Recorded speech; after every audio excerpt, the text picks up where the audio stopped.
La chasse au bilimbi. Une histoire de Daniel Waxeler et de Sylvie David. Aventure de Detang à La Réunion. Voici l'aube. Une odeur délicieuse tire Titango dans son sommeil. Est-ce le parfum de ses savates accrochées à son lit? Non, c'est la senteur des fleurs qui s'éveille dans le jardin. « Oh !» s'écrie Titango. « J'allais oublier les bilimbis de Pépé !» Titango est en train de réparer sa magnifique charrette GT à injection quand arrive Tiroc, son fidèle ami. « Hé, Tiroc, tu sais à quoi ça ressemble des bilimbis ?»« Pas du tout, mais si tu veux, je peux t'aider à en attraper. Je gare ma puissante moto et je suis à toi. »«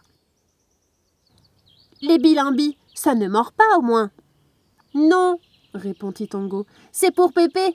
Il ne me demanderait pas de faire quelque chose de dangereux. » Les voici en route. Les bilimbis, ce ne serait pas ces trucs là-haut ? Non, ce sont des papayes, dit Pamambo, qui rentre de couper les cannes. Il n'y a pas de bilimbis ici ? Ah non, en regardant bien, vous verrez un escargot kuopa, quelques arums, des mangues et bien sûr des papayes, mais pas de bilimbis. Non, cet arbre n'est pas un arbre à bilimbis, c'est un tamarinier. Ces fruits contiennent une pulpe un peu acidulée, régale pour les deux compères. « Et cet oiseau là-haut, ce n'est pas un bilimbi par hasard ?»« Mais non, rit Tiroc, tu ne vois pas que c'est un tisserin ? Regarde comme il tisse son nid avec de petites brindilles. » Peut-être la rivière abrite-t-elle le mystérieux bilimbi ?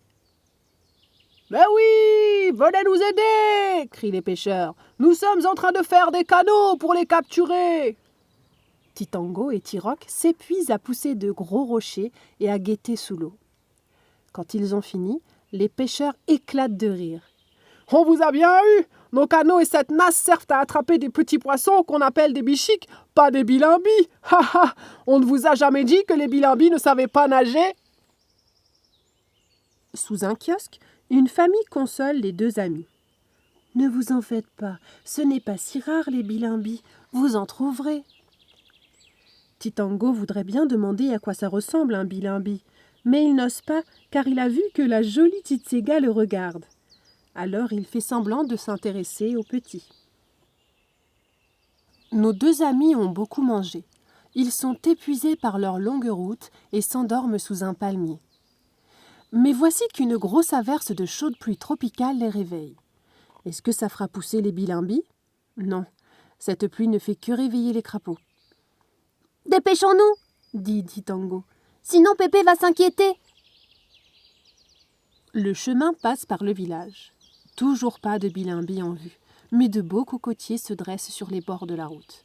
« J'en cueille 2 » crie Tiroc. « C'est bon pour la soif. »« À condition qu'on ait un bon sabre pour les ouvrir, » dit Titango.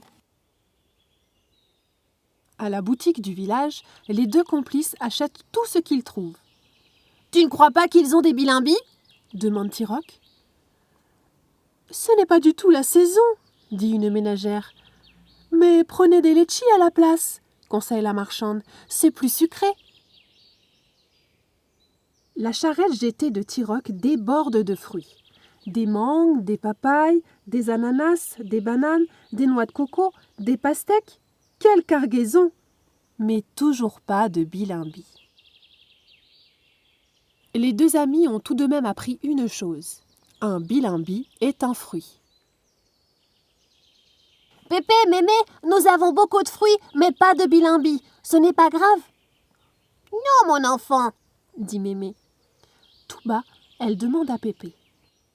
« Mais pourquoi est-ce que tu as demandé des bilimbis à ce pauvre petit ? Il a dû chercher partout. »« Et alors ?» dit Pépé. « Tu as vu tout ce qu'il a trouvé ? Est-ce que tu crois qu'il aurait découvert autant de choses si je lui avais demandé, par exemple, des caramboles ?» Et l'histoire est terminée. Ah, et les mystérieux bilimbis. Ce sont des fruits très bizarres, qui ont la forme d'un cornichon.